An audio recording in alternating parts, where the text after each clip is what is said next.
আসসালামু আলাইকুম।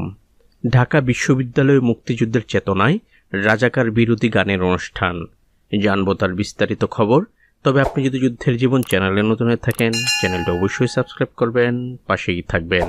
মুক্তিযুদ্ধের চেতনা ছড়িয়ে দেওয়া এবং রাজাকার বিরোধী অবস্থানকে সুদৃঢ় করার লক্ষ্যে ঢাকা বিশ্ববিদ্যালয়ের বামপন্থী শিক্ষার্থীদের একাংশ গান বাজনার আয়োজন করেছে।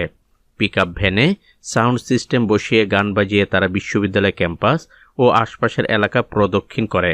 13 ফেব্রুয়ারি শুক্রবার বিকেল 4টা থেকে এই কর্মসূচি শুরু হয়। এতে অংশ নেওয়া শিক্ষার্থীরা সন্ধ্যার দিকে টিএসসিতে অবস্থান নেয়। সেখানে গানের তালে তালে নাচের মধ্য দিয়ে কর্মসূচির সমাপ্তি ঘটে।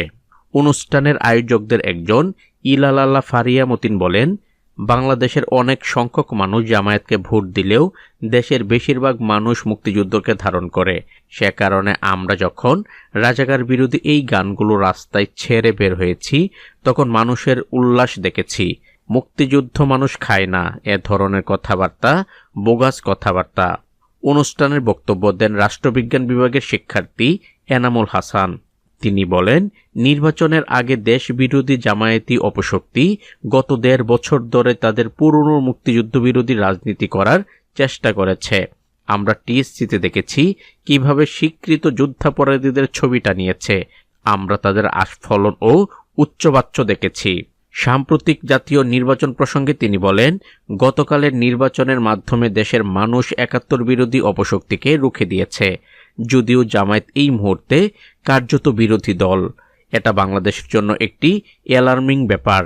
ঢাকা বিশ্ববিদ্যালয়ের এই শিক্ষার্থী বলেন, 71 বিরোধী এজেন্ডার বিরুদ্ধে আমাদের যে অবস্থান, সে অবস্থানকে সুদৃঢ় করতে সব রাজাকার ভেসে যাবে বঙ্গোপসাগরে গানের মহড়া করেছি।